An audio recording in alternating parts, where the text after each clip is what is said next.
Hey guys, I hope that I'm live right now. If you guys are able to listen to me properly, as well as there's no issues with the audio or the video, please let me know. Hello everyone, I hope that I'm live right now, guys. If you guys are able to listen to me properly, as well as there's no issues with the audio or the video, please let me know.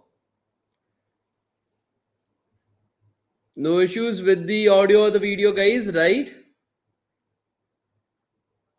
Any issues with the audio or the video, guys, please let me know. Okay, no issues whatsoever. Great, guys. Awesome. How was your day, guys? How was your day? Was your day good? Productive? Did you guys did the assignment that I gave you guys yesterday? Do let me know, guys. Everything went above my head. Express.js docs. Some understood. Okay, no issues in that. See, my your job was not to understand what is being written on that documentation itself. Your job was to just read it once. So what happens is some of the words, some of the things that were there on the documentation remains in your head. So when you will be now starting to learn in Express.js practically, you will be easily able to understand the things, and whatever things that you were not able to understand, you will know what to ask. Okay, that is the reason why I told you guys to go through the entire documentation once itself. Okay, did you guys go through the documentation once? Please let me know. Did you guys go to the documentation once, guys? Please let me know.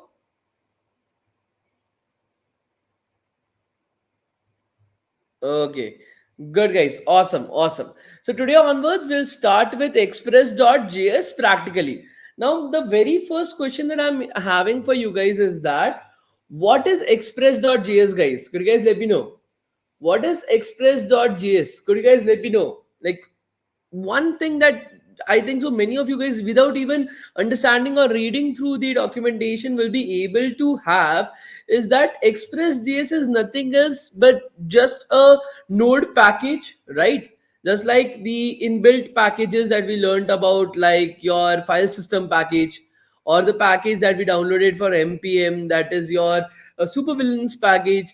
So Express.js also is a very similar type of structure in which it is also a Node.js package itself. Now keep that in mind. How do we use a Node.js package? We have already seen, right? How to install a Node.js package, how to use it within our code. So that steps remains absolutely the same. We don't have to do anything about it, right? That we have already understood how to use it, how to write the code for it, how to install it. We have already understood it in the previous 2 days. So let's get started with that particular question in mind itself. Let us go to our code place where we are writing our code. Let me first share my screen. Otherwise, again, like every day, I will be forgetting to share my screen with you guys. I'll just open the up. It makes it easier to write the code itself. Okay, let us put it right over here. And let's start with it. So simple, we'll start with the most basic stuff itself, guys. One more thing. One more thing. I know many of you guys have been a part of our previous boot camps as well. And every single time I tell you guys that we have a particular new thing that we are starting for you guys. And every single time I feel so that I've always disappointed you guys in some way or the other. For example, so a month back, we decided to start a new series. So boot camp always goes on, right? You have always seen us taking our boot camps. The next boot camp is on React JS. Then we are going to have a boot camp on data science and Python, artificial intelligence and Python, machine learning in Python. We're going to have boot camps in cybersecurity as well. So boot camps are always there. You get certificates. You have to attend the classes live. But many of the students give me a feedback that, sir, we cannot attend the class live. We want to be able to get the certificates even if we are not able to attend the classes. And I know that the kind of structure that we have created the boot camp, it makes it easier for students to actually understand things. But I also understand your point. So in that particular way, I'm planning to start another series.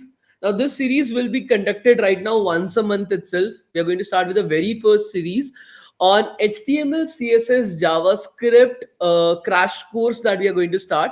Again, it is going to be for free. We are not going to charge anything for that. Okay, it will be a crash course of almost 30 hours. 30 hours of video lectures will be there, in which you will be learning the complete from the basics to the most advanced level of HTML, CSS as well as JavaScript.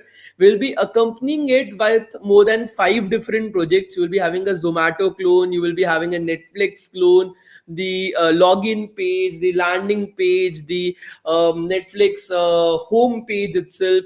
You will be having you will be dealing with a tribute page to Steve Jobs, a personal portfolio website. So there will be somewhere around 5 to 6 projects as well in the entirety of that course. Again, that course will be completely free of cost. It will be made available right over here on YouTube for all of you guys itself. As well as on top of that, if you are completing the entire thing, you will be having a small quiz at the end which you can give.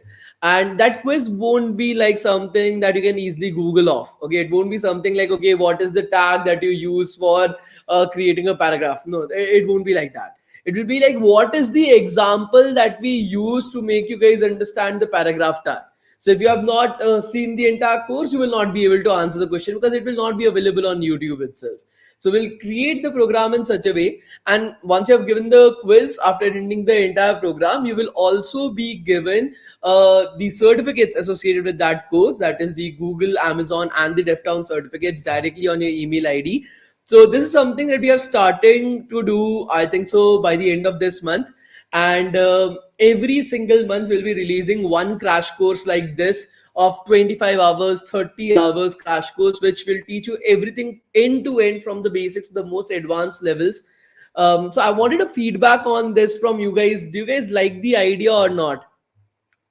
Do you guys like this idea or not, guys? Please let me know so that I'm able to understand what is your thought process on this. So every single month, guys, we'll try to make sure that every single month we are able to release one such course, one such crash course like that. Now, the certificates for this crash course will be available to our campus ambassadors. So we have a campus ambassador program itself, in which students who are looking forward for like, okay, we want to be a part of this organization as volunteers itself, they can join us right over there, and the certificates will be made available for those students directly. Again, we don't charge anything for that. We just want you guys to continuously learn at every single point of time. Also, on top of this, guys, the video will be made available on YouTube on this channel itself, so you don't have to worry about that. Secondly, one more thing. Do you guys know about GSOC? Do you guys know about GSOC? Google Summer of Code. Okay, the original one. Do you guys know about GSOC? No, the boot camps will always be there, guys. We are not going to stop with the boot camps. The boot camps are always going to be there. There will be live boot camps every single week. But every single month, additionally, we'll be having one crash course as well, that you guys are able to understand that.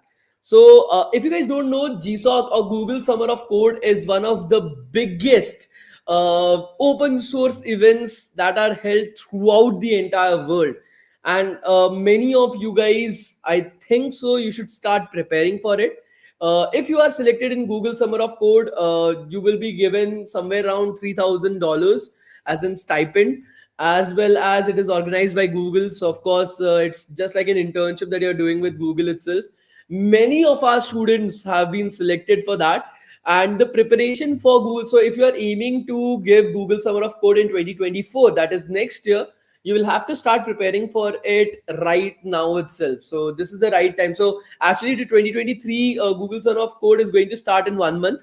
So for that, students have already been selected. 2 months of internships, they are going to start right now. So you guys are actually late for that. So if you want to qualify for the 2024 Google Summer of Code, I think so this is the right time to start preparing for it. So I will be releasing a small video, I think so, of 20 minutes itself. We will also have interviews with some of our students who have cracked Google Summer of Code 2 times, 3 times as well. So what was their experience? What was their pathways that they taken up? What was the thing that they did to get selected in that?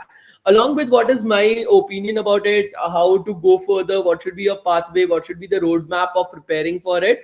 I'll be releasing it very soon itself, within a week, I think so, or 2 weeks, because I have to edit it myself. I have no experience with video editing. I'm extremely bad at that. So I will take up my sweet time to do it properly itself. There is those syllabus or something for Google Summer of Code, guys. It's an open source event. So it's a very big event, guys. I think so you should be preparing for it. Okay, so a good opportunity as well. So I will be preparing a video of 20 minutes. I'll be providing it to you guys very soon. Do go over it, take it up seriously, guys, because if you are able to qualify for Google Summer of Code, it is almost guaranteed that you will get a package of above 20 lakhs per annum. It is almost guaranteed. Companies will directly offer you good packages as well, and that's a paid internship that you're doing directly with Google. Just that the selection process is very difficult because people from all over the world are actually competing to get into Google Summer of Code. Not just from India, not just from your college, from the entire world, people will be competing for that. So do research about it a little bit. That will be my suggestion. I will also be providing you guys with a lot of information about it and some of the roadmaps that these students who have been selected, what did they did as well. So we'll have 3 to 4 interviews as well in the video so that you guys are able to understand how to prepare yourself. And this is quite simple. You don't need to know absolutely everything to get into these interviews. Okay, it is actually very simple to get into Google Summer of Code. So I will definitely try to make sure that that also happens for you guys. So there's a lot going in my mind, but I want to make sure that everything that pushes you into the right direction is actually delivered by us to you guys. Okay. Okay, so let's start with our class, guys. Again, very sorry I got deviated from the topic. So repel it. Let me just open that for you guys. And let us open up the REPL that we created. I think so. This was the REPL that we created yesterday. Okay, so now that we have opened up the REPL, what we could do is we will shift into a particular directory. So currently we are present in the popular Jovel simulation itself. Let's create a new directory. Let's create a new folder, guys, for Express.js. So let's create a new folder, mkdir, and then intro to express express. Okay, that is the name of the folder that I'm creating. We'll cd into it, that is change directory, and intro to express.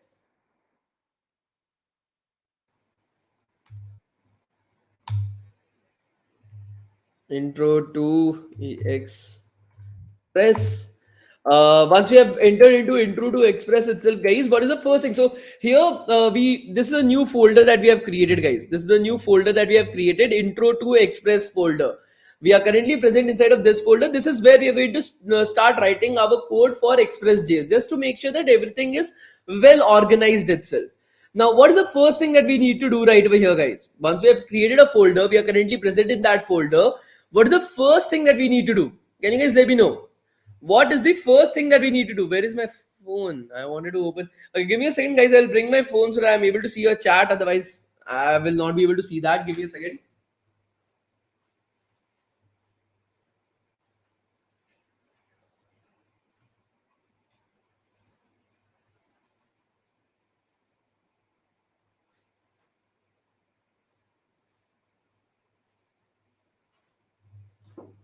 Okay, got the phone itself. Let me know, guys, what is the first thing that we have to do? Create a file. Okay, so let's create a file, guys. Touch index.js. Okay, touch index.js, guys. So we have created a file called as index.js. What is the next thing that we have to do, guys? What is the next thing that we have to do?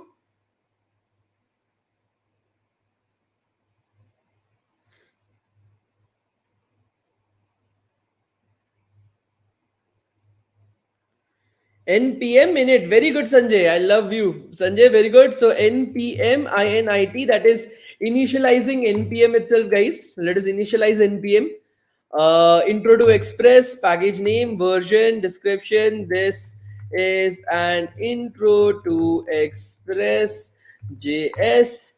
Entry point same, test command nothing, get repository nothing, keywords nothing, author Shaurya Sinha. License is going to be same. Is it okay? Yes. So we have installed npm. We have initialized npm, guys. What is the next particular step, guys? What is the next particular step? We have initialized npm. What is the next step, guys? We have initialized npm, guys. What is the next step?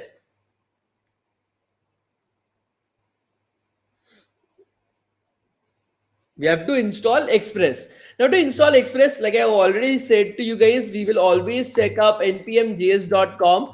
so that we don't make any kind of errors right over there. Express express. We'll go with right over here. Error loading page. Why? Express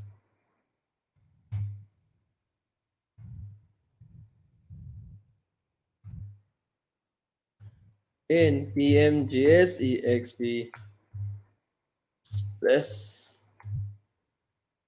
Okay, so from right over here, guys, you are able to see that the installation is pretty quick and simple. Npm install express. Let us just copy paste it right over here again, so that we are not making any kind of errors.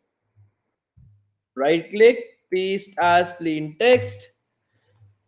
This will install our express package for us, guys. Once express has been installed, what is the next step, guys? Once express has been installed, guys, what is the next step? We have installed the package, guys. What is the next step right over there, guys?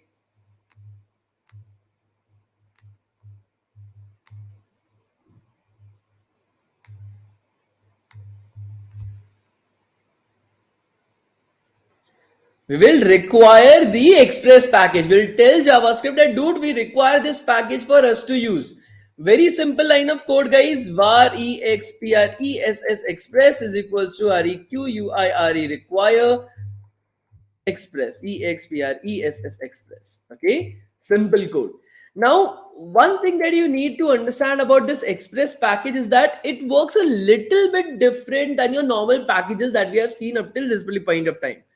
Okay, Express.js package is a very, very, very huge package itself. It has a lot of different modules, a lot of different tools, a lot of different technologies inside of it that you can actually play around with. Now, in that particular case, what happens is that instead of using it as express dot something, again and again, you don't want to write express dot something. Express is a very long term, right? Again and again, you don't want to write that. So what happens is, by default, many of the developers all across the globe, this is a normal convention that most of the developers follow. Okay, even if you go to Express.js example as well, there will be some example right over here on to use it, I guess, maybe. As you're able to see, most of the documentations, most of the people, a normal common convention is to call the Express.js package and save the entire package into another constant called as app.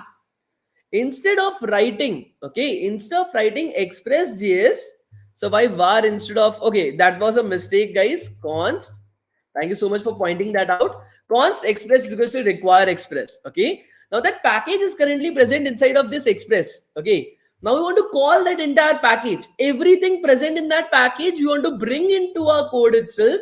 And instead of writing express again and again, we're going to save it inside of another constant called as app. Okay, in the another constant called as app. So it will be const app is equals to express express and then parenthesis. Again, the reason why we are doing this is because we don't want to write this again and again and again. So we're just calling the entire package and saving it inside of app. Again, you can call this as Shaurya as well. You can call this as Nikhil as well. Whatever you want to call it as, it's totally fine. By the conventions that most of the developers follow, we usually call it as an app itself, guys. We usually call it as an app. Now, this is what we are doing. We are writing our backend code right over here, guys. We are creating our backend code. Now, this backend code lives inside of a server.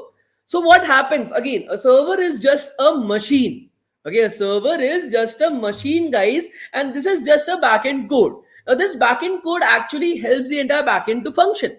Now, your server has some, so again, every single computer on this planet Earth have something called as ports. Okay, ports, ports.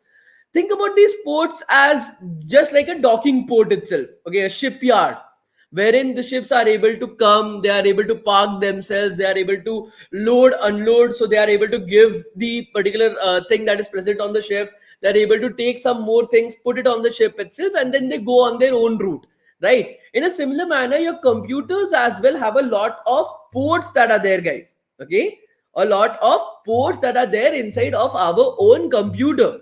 Now, in that particular case, some of these ports are used for connecting to the desktop, right? So you're having a screen on your computer. Some of those ports are used to connect and pass data between your screen and your computer. Some of those ports are connected to your keyboard. Some of those ports are connected to your network card, to your Bluetooth card, to your Wi-Fi card itself. All these different things that are there. For these cards, these devices to actually talk to your computer, you're having these ports. In a similar manner, the server as well needs to talk to the client. So I'm using my laptop right over here in Bangalore. My laptop needs to talk to a server in USA. Now, for them to talk to each other, they use ports. My particular port will be talking to the port of the server itself. Now on this port, the port is just like a normal stick, okay, normal antenna itself.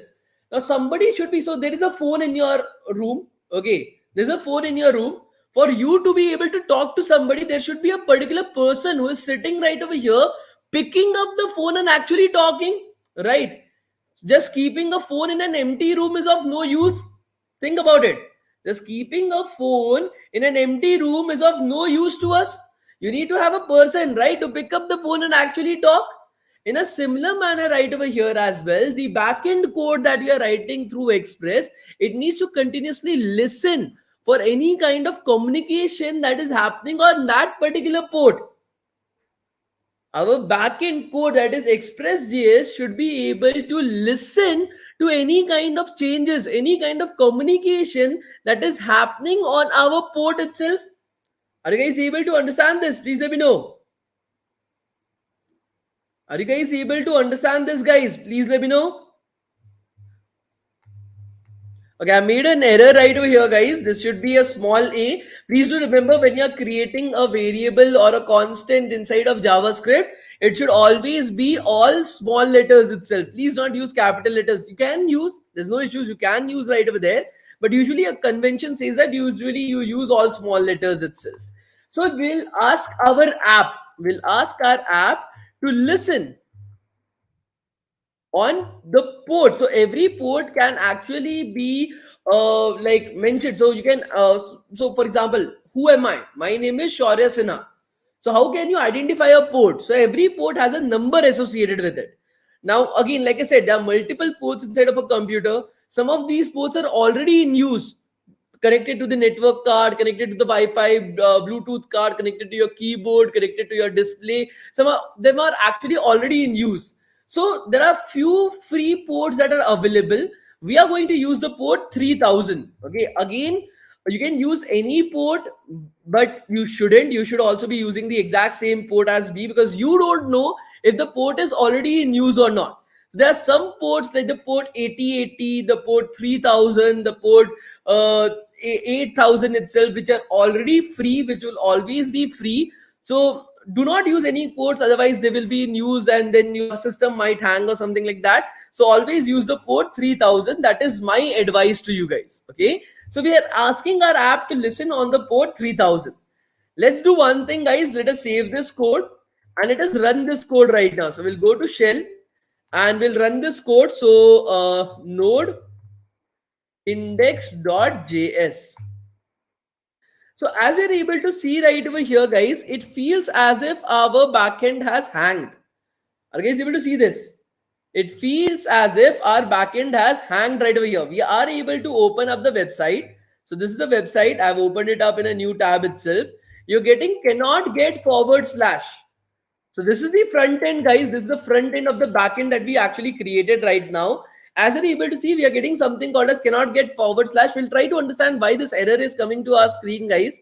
But inside of our console, inside of our shell itself, as you're able to see, it feels as if our terminal, once we have started our index.js file, it feels as our terminal has hanged.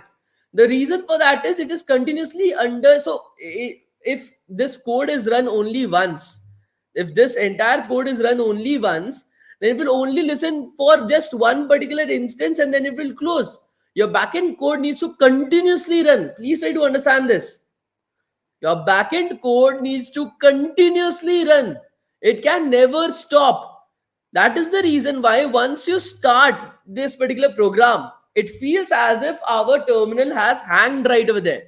So what we're going to do right now is that we're going to send a message right over here in the terminal saying that server has started on the port 3000. The reason for that is so that whenever the server has started, we get that message in the terminal and we know that this everything, our code is working absolutely fine. Okay, our code is working absolutely fine itself, so that we are able to understand that.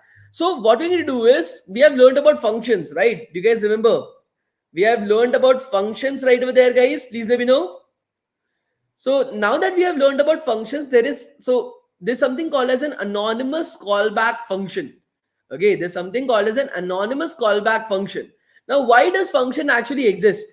The reason for functions to exist is that so that we are able to reuse a particular piece of code again and again. Reusability of code. Instead of writing that same code again and again, we can reuse that code by creating functions. Now here we want to just for once in the entire project, in the entire backend code itself, for once we just want to paste a particular message saying server has started on port 3000. Now if you are naming this function, okay, if you are naming this function, then you're wasting memory space inside of your computer. There's no need to rename this function. We are never going to reuse this function at any particular point of time. So this is called as an anonymous function, guys. A function with no name. So it is similar to creating a normal function. You create a normal function by writing function function, and then the name of the function, so greeting, greeting, parenthesis, and then again parenthesis. Now the same function, if you want to convert it into an anonymous function, you just remove the name. There's no name of this function. This is called as an anonymous function, guys. This is called as an anonymous function right over here. Now what is a callback function? A callback function basically means, let us put it right over here, guys. So app.listen 3000, that is the port that we are currently listening to, comma, and we'll create an anonymous function right over here. So function function, parenthesis, and then console.log server has started on port 3000. Okay, so I'm just putting up a small message right over here. Server has started on port 3000 itself. So this is called as a callback function. What it means is that whenever this particular thing works properly, that is, the app starts listening on the port 3000. Whenever this particular line of code works properly, whenever the app starts listening on the port 3000, run this particular function, call this particular function itself. That is the meaning of a callback function. That whenever app.listen starts working upon the port 3000, this code starts working properly, call this particular function that we have put up right over here. This is called as an anonymous callback function, guys. This is called as an anonymous callback function. Are you guys able to understand this? Please let me know. Are you guys able to understand this, guys? Please let me know. The function without a particular name is said to be anonymous function. Yes, anonymous because there's no name, right? So that is called as an anonymous function itself. Let's go back to our shell. To close our server, just do Control C. That will close your server itself. Then we can rerun the server. As you're able to see right over here, we're getting the message server has started on port 3000. So we know that everything is working properly. Now the backend has started. This particular file that is there, okay, this particular tab that we are able to have right over here is accessing our backend code.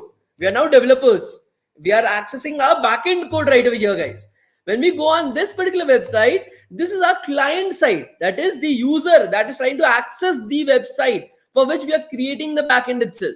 Now, when we are opening that website, we are getting an error message saying cannot get / Now, if you guys remember something, we talked about something called as get request in our yesterday's class. Do you guys remember that? We talked about something called as a get request in our yesterday's class. Do you guys remember that, or have you guys forgotten about it? You guys remember it, or like is it all gone through your heads itself?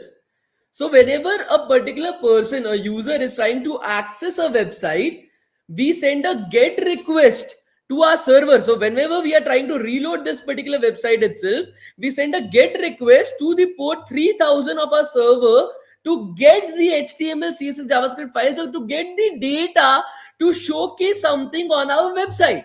But right now, if you go to our backend code itself, we have never asked our backend. Again, everything needs to be coded. Our particular program, our backend code should be able to. So a GET request is being sent to our backend. Okay, whenever we are trying to access this particular website, a GET request is being sent to our backend. But inside of the backend itself, we haven't implemented anything to handle that GET request. That dude, if this particular backend, if you are able to get a GET request on this port 3000, what to do then? What should you do with that GET request? We haven't handled that inside of a backend code.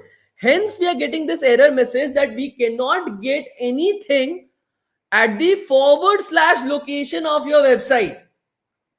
What is this forward slash? Okay, what is this forward slash? That is the root of the website. So, for example, when you go to a website like google.com, okay, so google.com is the root, that is the home page of the website. Now, there are other websites as well. Google.com slash, that is forward slash, then about us page. Google.com forward slash contact us page. Google.com forward slash images. So there are multiple different sites right over there. The root of the website or the home page of the website is the forward slash location. So this is what it is saying right over here, that because the backend hasn't implemented anything related to handling a GET request, it is showing us this error right over here that we cannot get anything from the forward slash location of your backend. Are you guys able to understand this? Please let me know. Are you guys able to understand this, guys? Please let me know.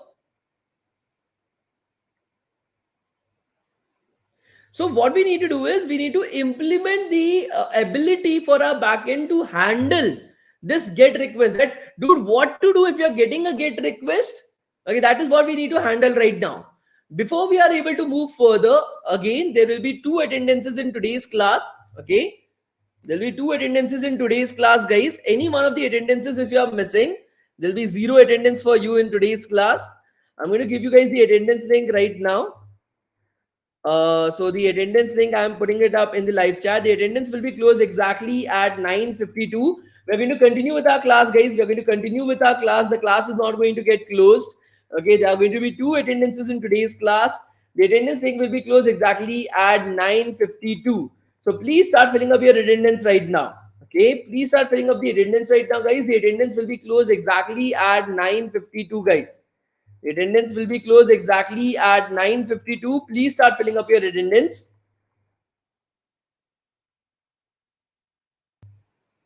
So people have started filling up the attendance, guys. Please start filling up your attendance. The attendance will be closed exactly at 9:52, guys. Okay.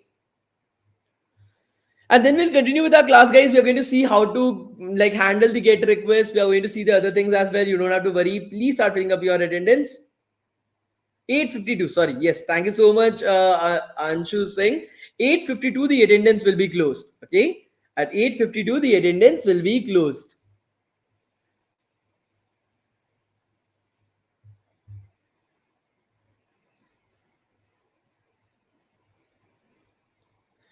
Okay. In the meanwhile, if anybody has any kind of doubts or any kind of queries, you can ask it right over there inside of the live chat. I will try to help you guys out with that. What is the difference between a server and a database? Okay, so server, think about a server like, have you seen a kitchen? Like in a restaurant, there's a part of the restaurant that is the kitchen. Now the room inside of which the kitchen has been created, that is the server. The room, the structure, that is the room, the walls, the roof inside of which the kitchen has been created, is your server. The kitchen itself, that is the utensils that are there, the burners that are there, that is your back end code. And the storage unit, the refrigerator, which contains the vegetables, the spices, the meat, that is basically your database. Are you able to understand this right now? The difference between a server and a database itself. Database contains a data. Server is the computer. That's it. Server is nothing related to coding. It's a computer, normal as computer itself. That's it. Okay. Your database lives inside of a server.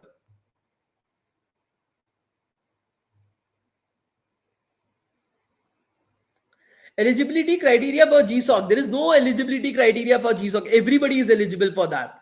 Okay, just that you need to be above 15 years of age. So that is fine, I guess, for everybody right over here. How can I start the Express.js server through my phone? By going to the shell and typing node index.js. That's it. Relationship between Express and React. So Express is used to create backend code. React is used to create the front end. So in the next bootcamp that is going to start from, I think so, let me just check, from 23rd, I guess, is the React JS bootcamp. You can just join us right over there and they will be able to understand that. Please explain the get request. I forgot the yesterday's discussion. Then just go and see the yesterday's video again. Things that I've already taught, I will not be teaching that once again, because then it's just a waste of time. Anything new that you want to learn, you can let me know. How to prepare for GSOC, I'll be shooting a video and we'll be providing you guys with that.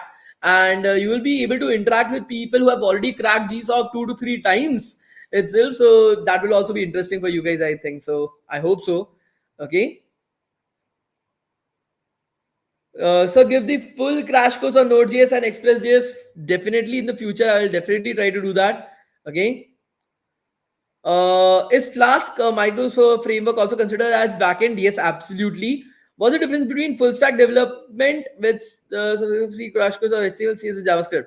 Bhargav, the full stack development training and internship program that we are having completes the HTML, CSS, JavaScript, Tailwind CSS, Bootstrap CSS.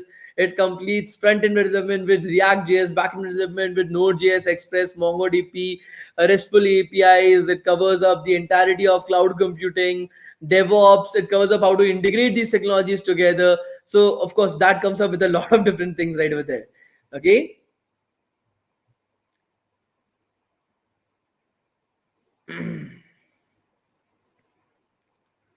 Please suggest books for backend. Please do not read things. Okay. Practice. See, understanding things like technologies through books are one of the worst things that you can actually do. It is a waste of your time itself. If you want to learn a technology, practice, create projects, practice it as much as possible. Okay, the attendance time has been done. So let me just close the attendance. Okay, so let's continue from right over there itself, guys. The attendance has been closed right now.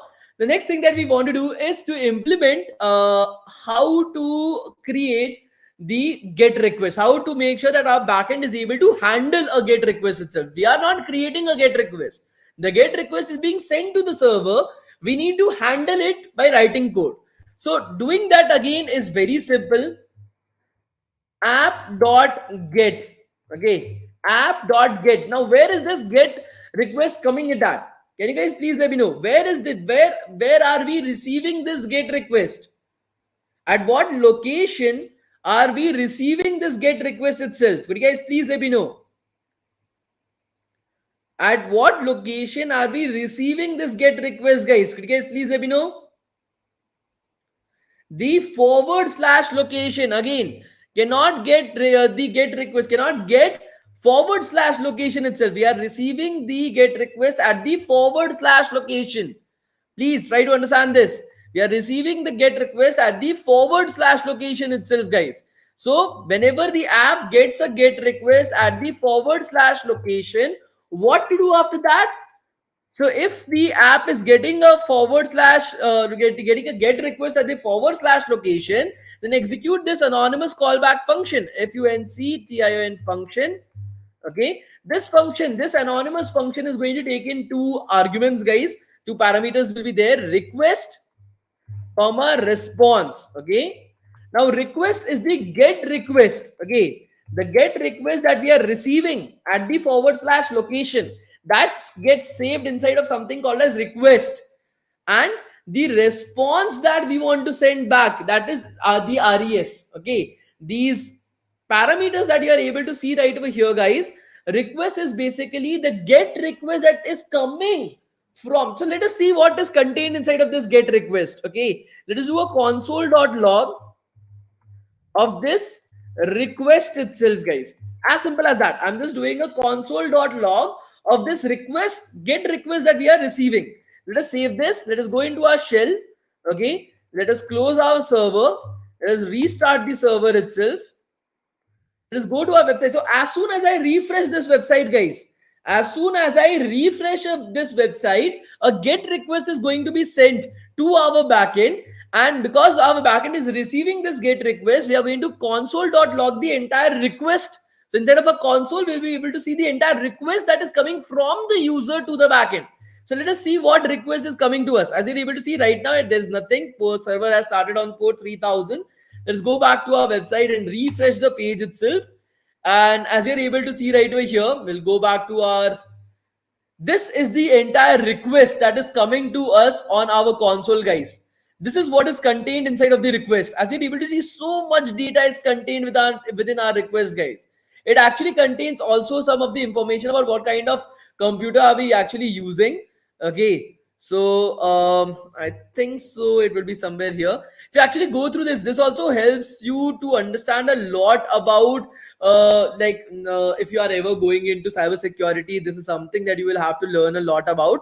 But for us, we don't need to understand it. I just wanted to show you guys that the request, how big the request is and how much data does a request actually store. We are still scrolling, guys. This is the entire request. It starts from right over here. This is the entire request that you are able to see. It's just the request. Are you guys able to understand this, guys? So much data is being stored inside of this request. So much data. Are you guys able to see this, guys? Please let me know.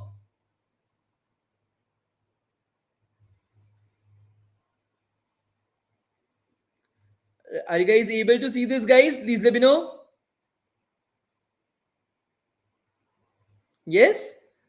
Great. Awesome. So what we need to do is we're going to close the server right now. Again, we'll close the server, we'll go back to the code itself. Now, of course, we don't want to do anything with the request. The request is actually coming to us. We want to send a response back to our website. So we are going to send a simple response.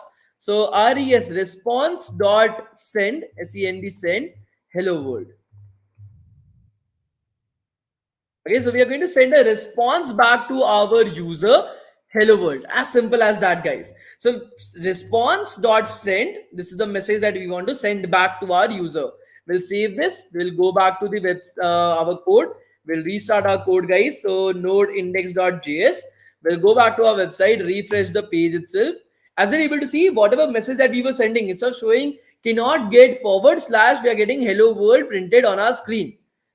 Cannot get /, we are able to see hello world getting printed on our screen, guys. Are you guys able to see this? Please let me know. Are you guys able to see this and understand this, guys? Please let me know. Again, guys, the first attendance has been completed.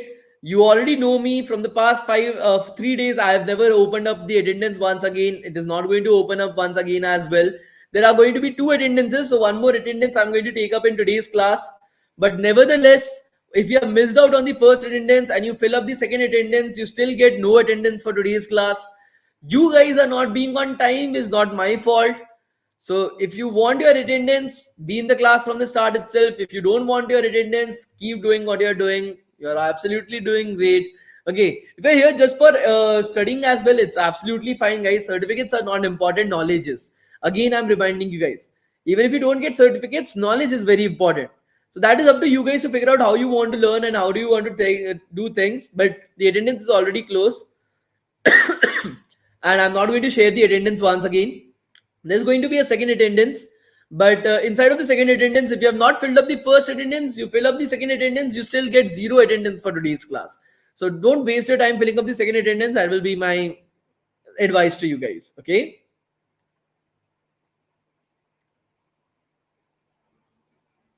Okay, so right over here, guys, the next thing that we want to do is usually we are not going to send. And one thing, have you guys noticed this? Every time if I'm making any kind of change inside of my code, I have to stop my server and restart my server. Did you guys see that? That every single time that I am making any kind of changes in my code, I have to stop my server. I have to save my code. I have to then stop my server and then restart my server itself, right? Again, this is a very time taking process and a very time wasting process as well. So instead of doing that, we are going to use something called as nodemon. Let us go to npm documentation itself. Let's search for nodemon. This nodemon that is there helps you to track. So if you are installing this nodemon and actually using nodemon, it will track whenever your code, it will basically track your code at all times. Whenever you are making any kind of changes inside of your code and saving it, it will automatically restart the server for you. We'll close the server, it will restart the server for you. You don't have to do that. So it makes things very easy to code at any particular point of time. Every time you're making changes, you don't have to stop the server and restart it. Nodemon will do it for you. So we'll install Nodemon for us guys. So this is what we're going to use. We'll just copy this entire thing itself. Right click, right? Control C. As you're able to see, we are getting this hyphen G in the middle. We are getting this hyphen G in the middle, guys. This hyphen G that is there is basically stating that this nodemon is not getting installed just for this particular folder. It is getting globally installed. This hyphen G basically means global installation itself. That everywhere within the computer we are actually installing nodemon. That is how nodemon basically works. It is able to get access to all the files, that it is able to actually track them. That is the reason why we are globally installing nodemon right over here. Let us go back to our shell and let us stop our server once again. We will paste this code and we'll install nodemon right over there, guys. Now the use case of nodemon as well, you can just scroll through it. Just like whenever you used to start your server, you used to write node index.js. Instead of doing that, you're going to use nodemon index.js, guys. Okay, instead of using node index.js, you're going to use nodemon index.js, guys. Are you guys able to understand this? Please let me know. Instead of using node index.js, we're going to use nodemon index.js, guys.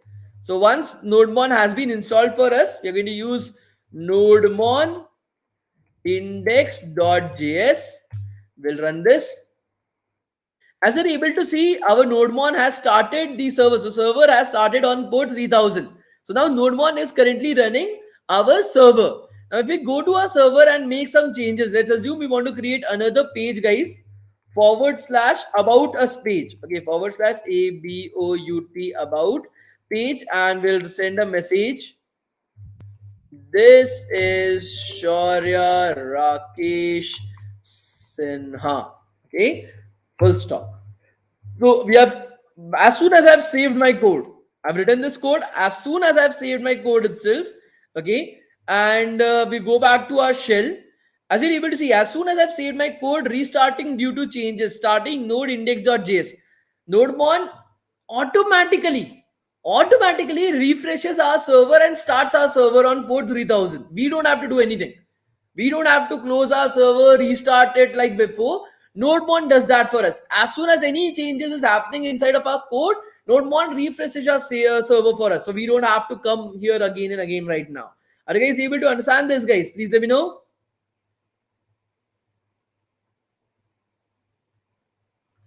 Again, guys, for those who are getting confused, be on time in the class. After the class has ended, practice everything on your own itself. Programming is not something that you can just sit in a class, look here and there, listen to a particular person, and you will be able to understand. It does not work like that. It is just like mathematics. And the more delay that happens, so if you have not started programming, whatever I taught, you are not doing it after the class on the very first day, things will start piling up. And for you, it will start appearing to be very difficult. But it is not. It is very simple. What you just have to do is, after every class, sit, open up the class, practice everything that has been taught. You will start understanding it on your own. But if you're not practicing it, you're just listening to me, you're actually wasting your time. That will be my suggestion to you. You're actually wasting your time right over here. Okay. Okay, so the next thing that we are going to do is, we have written this code of about. So what we're going to do is, we are going to go into our URL. We'll write / about about. Okay, so initially it was google.com. Now we are writing google.com / about. We are trying to send a get request to the / about location itself. As soon as I press enter right over here, as you're able to see, we are getting this message. This is Shaurya Rakesh Sinha. The message changed because right now we are sending a get request to the / about page. If I remove the / about from the URL, if I just write /, we'll go back to the home page wherein we are sending our get request to the / location, and the response for that is just hello world. Now usually you won't be sending just a message, right? You want to send HTML, CSS and JavaScript files, right guys? You usually want to send HTML, CSS and JavaScript files, right?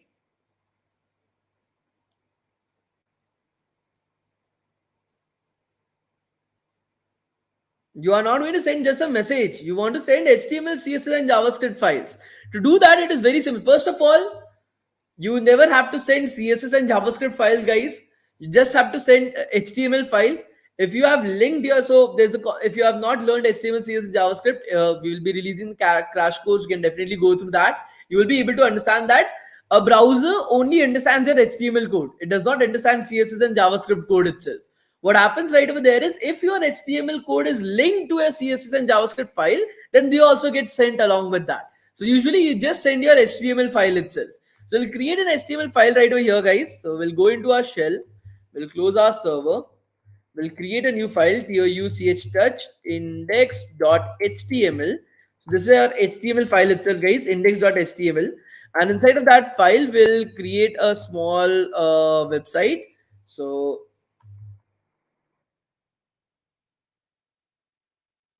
and let's put up a body right over here.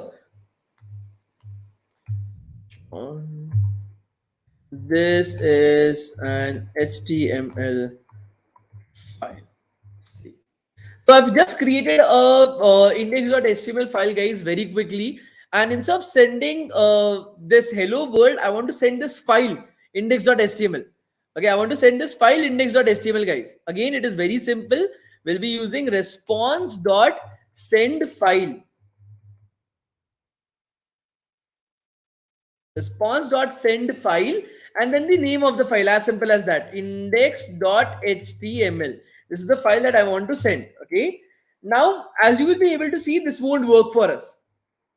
Okay, I'm saving this, that response.send file. Instead of sending a message, I want to send a particular file itself, that is index.html.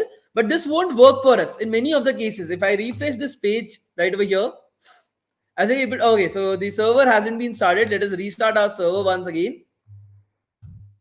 Let us restart the server once again, guys, and let us refresh the page right over here. As you're able to see, we are getting an error. Path must be obsolete or specify root to rest.send file. As you're able to see, we are getting this error. Why is this error happening? Please try to understand this. Your code, your backend code is not on your normal computer. Your backend code right now is not on your normal computer, guys. It is on a server. That server, I don't know. Like, I'm just using my browser to write this code, but where is this server provided to be by Repellent? We don't know that. It might be present in India, it might be present in UK, it might be present in US. We don't know where this server is currently present at. Okay. So, and in that particular computer, in that unknown computer, where is this particular file index.html present? We don't even know that. So we need to know the exact route to that particular file, that okay, it is present inside of the C drive, inside of the documents, inside of the desktop, inside of your file called as new.html or something like that. We have to get the exact location to that particular file. And to do that inside of JavaScript, you are having something called as __dirname directory name. Okay, __dir name. So let us, instead of using send file right now, we will do a console.log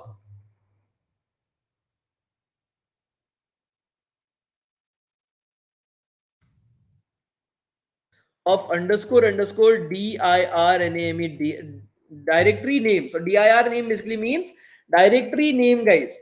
Okay, so if we save this and we run our code once again, we'll go back to our website and refresh it. So it will show us the directory name inside of our console. As you're able to see, this is the directory name.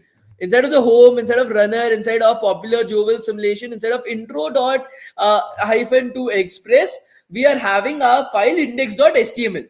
So we just need to append /index.html right over here to get the exact location to our HTML file. Are you guys able to understand this?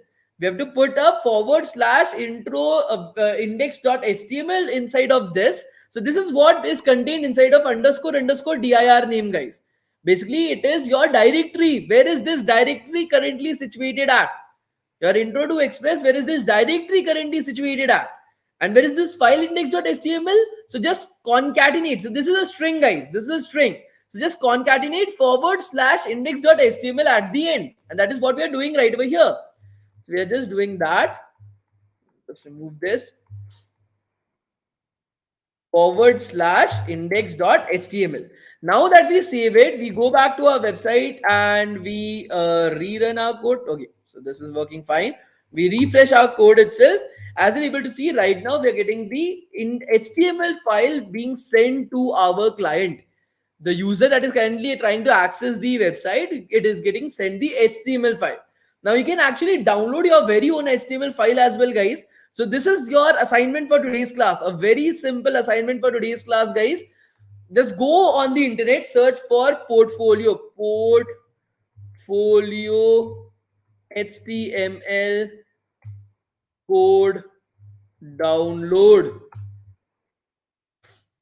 Okay, we'll just go to any HTML template itself that we are able to get. So I've just opened up a particular website, guys.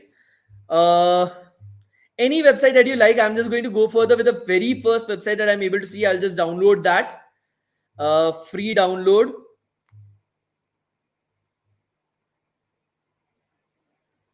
I'll just download this. I've downloaded the file from right over here. Let me just unzip that. We're going to downloads. Right click. Extract all.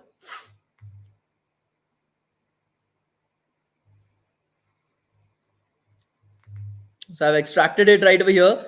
As you're able to see, there are form, assets, readme, portfolio details, all this. We'll just upload it right over there, guys. So we'll go back to our website and we'll upload it inside of our folder, guys. So upload a file. Let's just upload a file itself.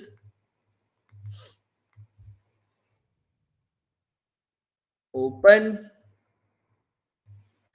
Now that we have uploaded this file, I will just make it a little bit shorter so that I'm able to see things. We'll shift everything right over there, guys. So just let us delete this. We don't require it. So delete. And we'll just shift it inside of intro to express. Whatever files that I downloaded right now, guys, I'm just shifting that inside of the intro to express folder itself. That is the reason why I'm making it a little bit smaller so that I'm able to see things clearly. So as you're able to see, I've just done that. Now the folder as well, we'll have to do that.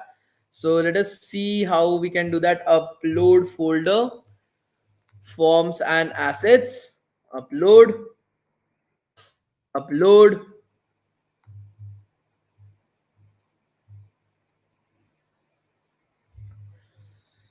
Let us see if it has been uploaded. So assets is right over here. Where is the second? Did we just upload one of the things got uploaded? The second one didn't even get uploaded itself. We'll shift the assets as well inside of this.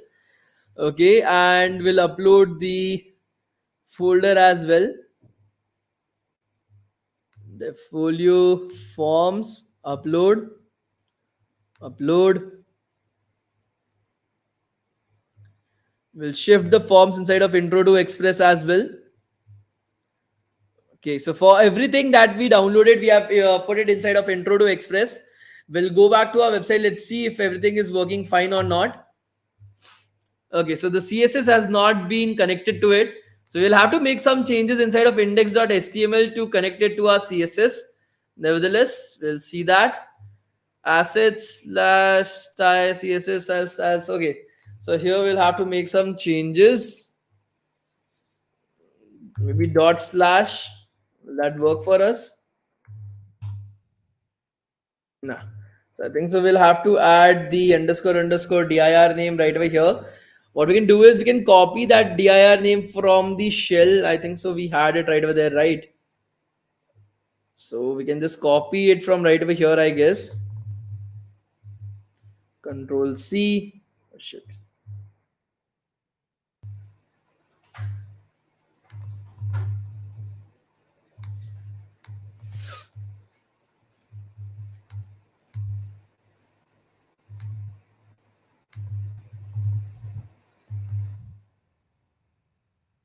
See if you are able to copy paste this right over here.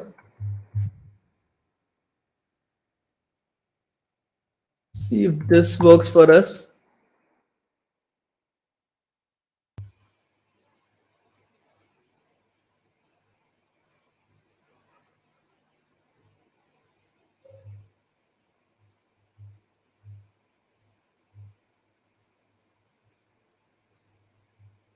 Did we close the? Yeah, we closed this node index.js. Okay, so we need to connect the HTML and the CSS. I don't know why this is not working right over there inside of the index.js. We'll have to do something right over here.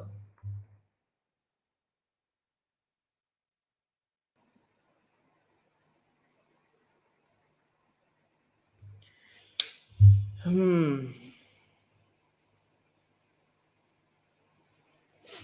Okay, I'll try to find what is the issue with this, guys. I'll try to find it. What is the issue with this? I'll try to identify it and let you know, guys, by tomorrow. Okay, but in this particular way, you can actually use a free template and then like just upload it and use it right over here.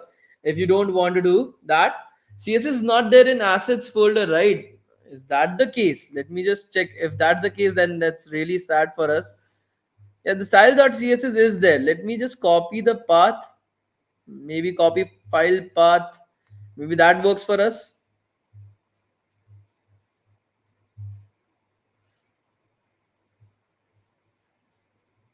If that's the case, we'll have to shift a lot of different things. I don't want to do that. This shouldn't be the case. I don't have to write intro to express. I hope so.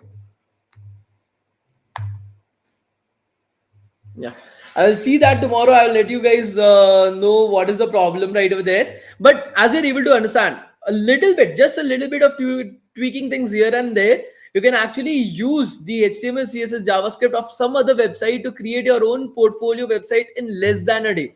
Okay, so that will be very simple and very easy as well, guys. Are you guys able to understand this? Please let me know. Okay, I'll surely let you know the answer to this and how we can attach the CSS to in tomorrow's class itself. I don't know what happened right over there. If you guys get the answer to that before me, because you have to complete this assignment, guys. By the way, okay, before coming to tomorrow's class, every single one of you should have completed everything that we have done in today's class, because then you will not be able to understand anything that we are going to do in tomorrow's class, guys. Okay, please make sure that you are actually practicing what we have done in today's class, guys. Okay, so many of you guys might be able to get the answer on your own. I'm expecting that before I'm able to tell you the answer tomorrow, I get an answer from you guys that what went wrong, why are we not able to see the CSS right over here. I want you guys to figure it out on your own. That is your assignment in today's class. Okay, as simple as that, guys. I hope so that you will be able to do that. Okay, so right now I will be giving you guys the attendance, the second attendance of today's class, guys.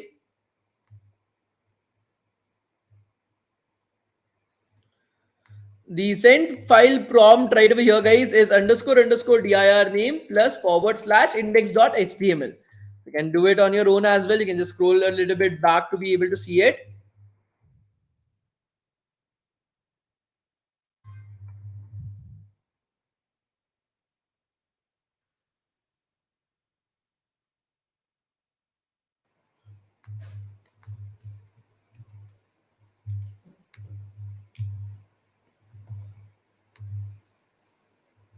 Okay, so the attendance link will be closed exactly at 9:24. Okay, at 9:24, the attendance link will be closed, guys. Please start filling up your attendance right now.